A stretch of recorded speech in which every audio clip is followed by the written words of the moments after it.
that he's been offered a contract. That's a start. I'll ask you about Virgil's. There has been a report this week that he's been offered a contract. Virgil has. What can you tell us, if anything? What do you think the answer is going to be? I know what the answer is going to be, but I've always got to check, haven't I? Your boss is always telling you have to ask the check. Yeah. Maybe tell your boss that you always get the same answer, so it's a bit boring for the people to listen to this press conference. Well, it's like you tell your players what to do, so my boss tells me what to do. So if your players don't do what you ask them to do, but I hope I give them better tips than the ones you get then. Obviously, you've taken part in derbies before. I mean, it's Feyenoord Sparta, isn't it? And obviously, the Klassiker is Feyenoord against Ajax, isn't it? So, what are you expecting from your first league Merseyside derby, particularly as it's the last Merseyside derby at Goodison Park potentially? Yeah, I think it's going to be special for everyone, for all the fans that are involved, for the players that are involved, and as well for the managers.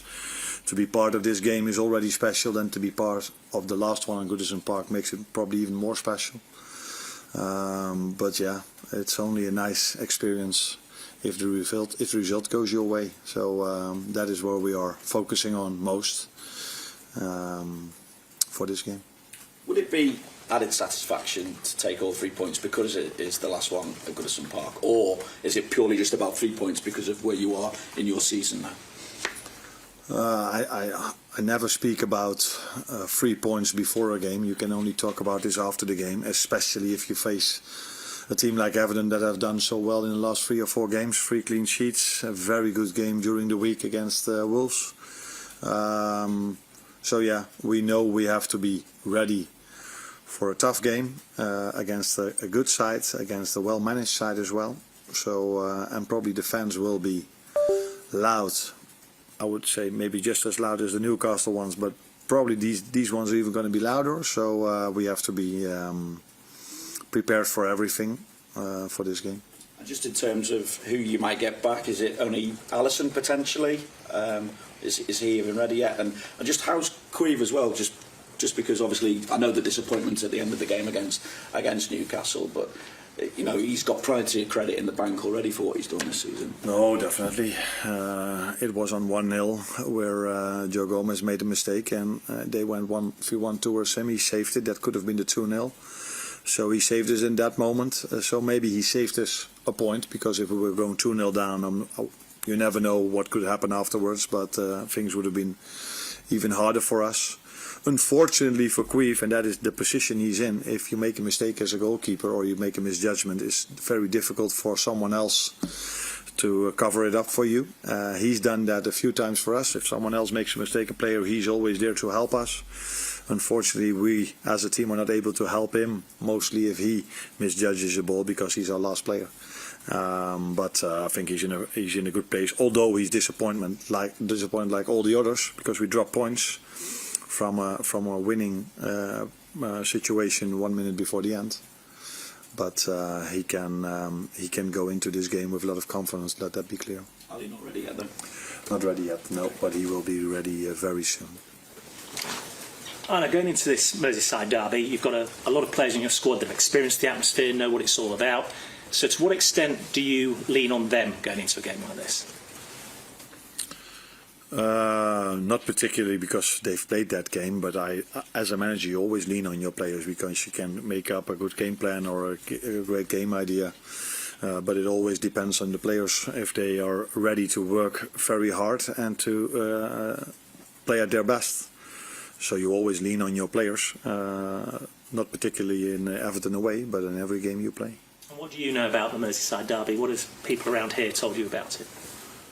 People told me about it, but I think the main thing I have to know is their playing style, what we can expect. And yeah, you need to be aggressive if you go over there, because they will be aggressive as well. But you have to be aggressive in a smart way, because last season we were very aggressive when we went out there, because I watched the game back yesterday, and after half an hour I was a bit surprised, because Liverpool had the ball most of the time. but there were 10 fouls made by the Liverpool players and only 1 by an Everton player. So we have to be aggressive, but in a smart way.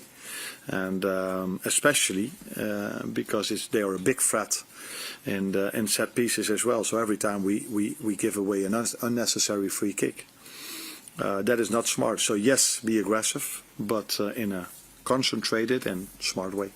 Given what you've said there, then, how do you approach this game? How do you set your team up and send them out? I think we want to be aggressive on the front foot every game we play.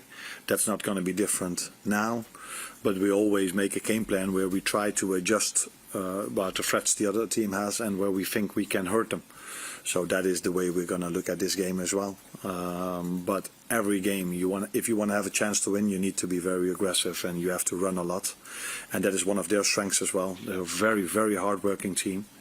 So, yeah, if you want to talk about tactics, you first have to match their work rate, and that is what we can, because we've showed that in all the games we've played till now, that we are a team that works really hard as well. But that's also what we need if we go to Everton, because the team works really hard, and the fans of Everton will probably help them working even harder.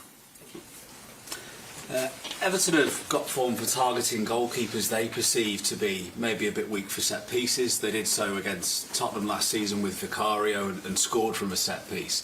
Do you think, given the nature of the third goal on Wednesday, that are you expecting some of the same from Everton tomorrow? I don't think Everton is the only team who is trying to block a goalkeeper or block the best header. That is, I think if we were here 5, 6, 7 years ago, nobody spoke that much about set pieces, and we're 5, 6 years later, and now almost everyone is talking about set pieces and the importance of set pieces. And Everton is definitely a team that can score from a set piece, but we have some players that can score from a set piece as well. So we are focused on the ones we have to defend, but we also think about the ones we can get, because big games, so the ones against City, the ones against Arsenal, Chelsea and all the others, are a main thing in those games are set pieces. So Merseyside Derby is a big game, so set pieces is a big part of that as well. Could be quite extreme weather tomorrow, winds of 65 miles an hour forecast throughout the day. Is that much of a consideration for you? Not at the moment, but the moment it is like this, you always have to take this in considerations in the choices you make. So, and I'm not talking about the lineup, but I'm talking about the execution of actions of the players. So if you have the wind in your back or not, that can have an influence on certain actions you have to make. So if it is like this, we take this into account. But again, there are many things we take into account before we start a game, but this could be one of them. Oh. Trent made a significant impact when he came on in Newcastle. I know it's almost impossible to replicate what he does with what you have in the squad. So can you explain how him being in the side changes the dynamic of the side just differently with him in it to not being in it? Well, first of all, I think Jarell played quite a good game. From what's been told to me, not everybody is agreeing with me, but if you just look back at the game, then you saw that in his 1v1s he had no problems. The few times that Anthony Gordon was a threat, he was not involved in those moments. But if Connor is available, I think he's a similar type than Trent when he plays as a right fullback. He's also someone who tries to attack the goal, wants to make the underlaps and the overlaps, like you saw against Real Madrid, for example, where he almost scored. But if we play with Jarell, it's a different type of player. So he's then more, like the way Ben White maybe fills that position in. He's a bit more behind the ball, playing ball through the lines instead of underlapping, overlapping all the time. So that makes a difference if Jarell plays there or Trent plays there. It's not that much of a difference if Connor or Trent plays there. But Trent and Connor have had big impact on our offensive game if they play, that's for sure. McAllister suspended for this game. You're fortunate that the midfielders you've got now available have all had game time, so you've got options there, to replace him. That's the good thing. The downside to it is that I think that these players hardly make any fouls. But they're already, Ryan is also one card away from being suspended. So that is something for us to be aware of, how that is possible. Because we hardly make any fouls. And McAllister won in Newcastle. Yeah, you could argue if you saw all the decisions that we made afterwards, if it was so correct that he got a yellow for that. But you know during a season that players will be suspended, and it's always in moments where you feel like, oh, we could have used him. But the good thing for us is we've got the main four midfielders that have played with Daum, Curtis, Ryan and Maka.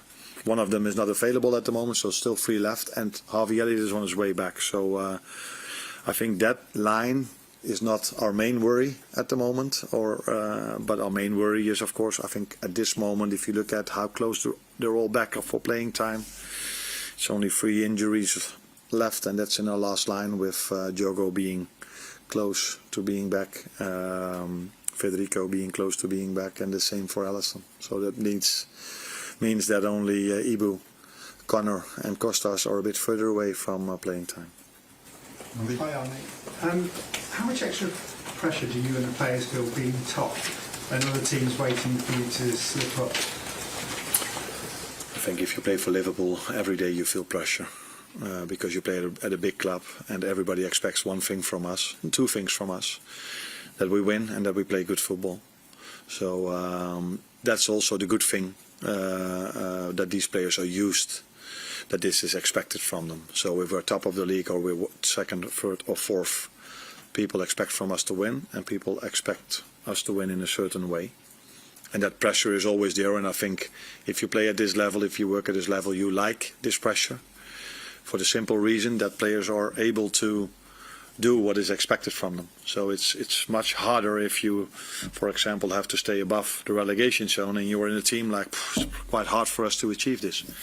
But we've got the quality to do what we are doing at the moment, winning games and playing good football. And there's always pressure if you are at a club like Liverpool, like at Arsenal, like at City, like at Chelsea.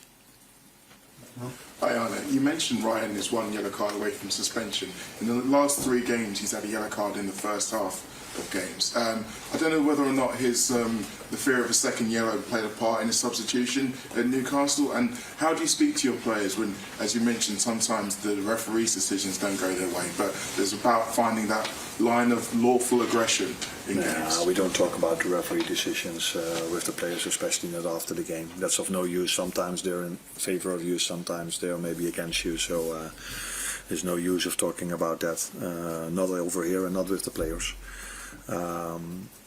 When it comes to Ryan, the reason why I took him off, because he played every single game he played. It was like almost impossible for me to take him off because he played so well. And you were like, oh, if I take him off now, what happens with the team then? It's a bit exaggerated, but you know what I mean. And this game, especially first half wasn't his best, like for the whole team. First 10 minutes as a team we started to play better, he as well. But this was a game where I felt like maybe someone else can do as a minimum the same, and that will rest him a bit then as well, because he's played so many games already, and that's why we chose to.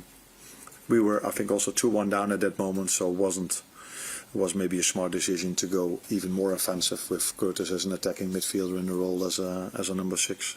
So there were again a few factors that made us taking him off, but he will start tomorrow.